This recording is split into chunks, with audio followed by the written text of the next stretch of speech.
Sri Bhagavan declares that vairagya and jnana are one and the same. Vairagya means detachment or dispassion, while jnana means knowledge or wisdom. They are the same in essence and in their very substance. And they are the same in the principles, if I can call them such, by which one realizes their significance. Detachment is bliss. To the degree that one is detached, one revels in bliss. The movement of the mind, confused about the nature of happiness, that manifests as attachment, is done for the sake of happiness, but brings about precisely the opposite result. It is because in attachment one looks outwardly for what is inward, to the non-self for that which is actually the self, bliss.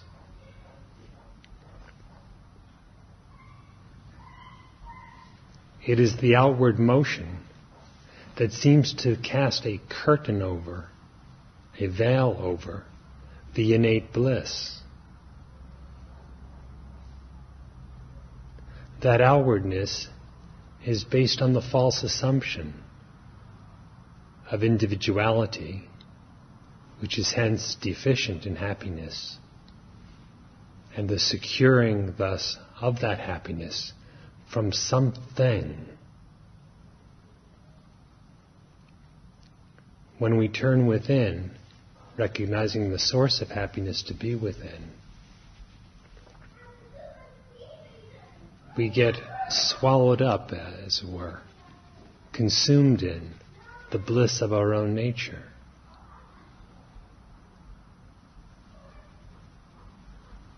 Then there is nothing more to be desired. In fact, Sri Bhagavan says both the desires and the aversions are done away with. One remains in waveless bliss.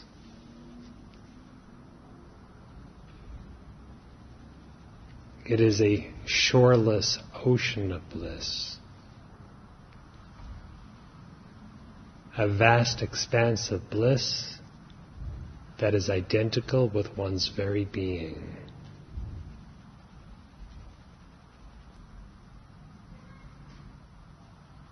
The same holds true regarding knowledge. Indeed, self-knowledge is bliss. Knowledge is detachment, detachment from the unreal, from the non-self. And knowledge is bliss. Knowledge is consciousness. That which is referred to as being and as bliss is also consciousness. Satchidananda, being, consciousness, bliss.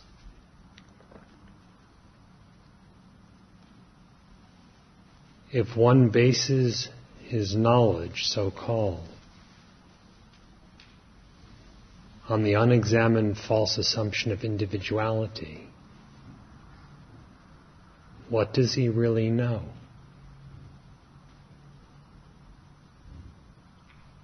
He can say, I know this, but what does he know? He can say, I don't know this. What is it that he does not know?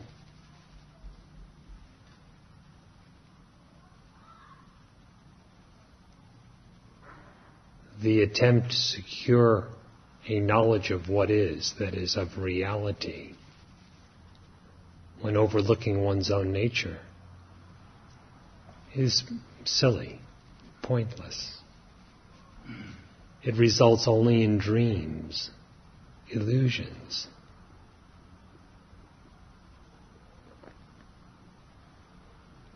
for the steady, blissful knowledge of reality, you have to know yourself. Yet yourself is not an object to be conceived or be perceived.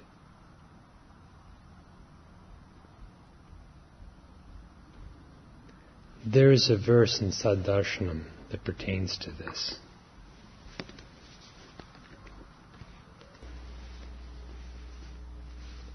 The verse reads like this, translated from the Sanskrit.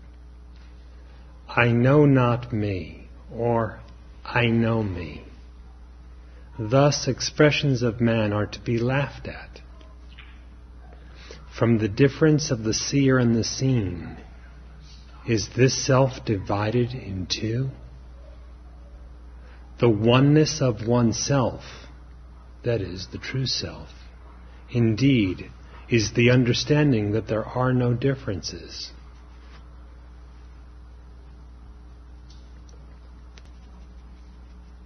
Your existence is one, utterly indivisible. So how is it possible for anyone to be ignorant of himself? That would require at least two.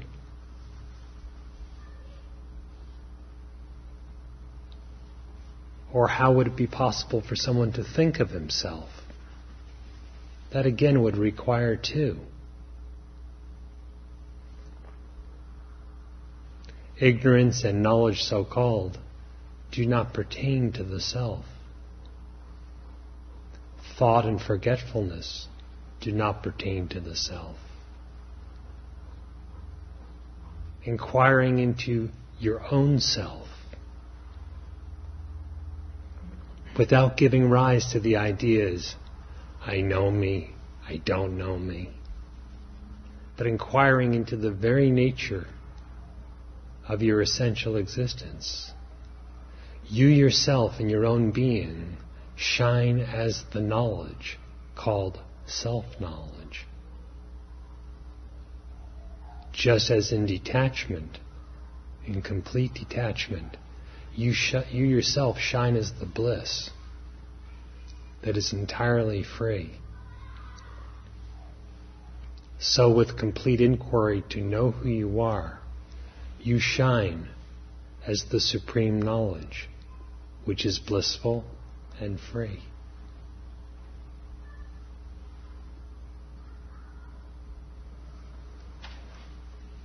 Differences are a product of delusion.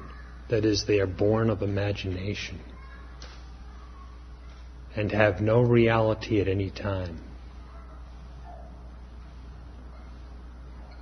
The unborn truth, the differenceless, uncreated reality, is as it is forever.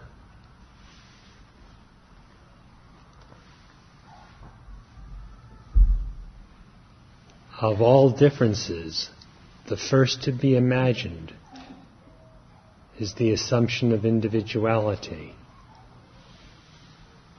I.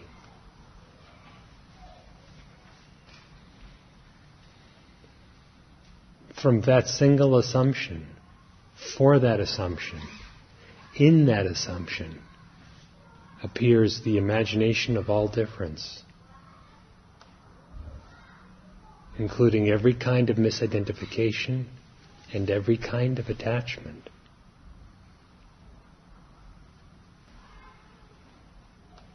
Who am I? What is the very nature of I? Your own self.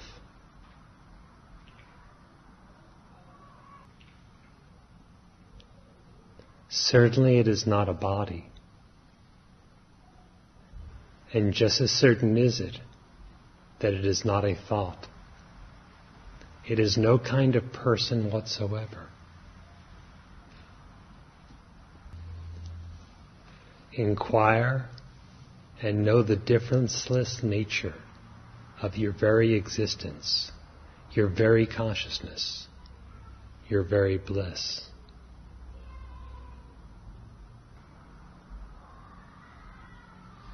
knowledge, formless, not a possession to be gained or lost, such as I know it, I do not know it, but rather the ever-revealed, the self-luminous, is abidance as the self.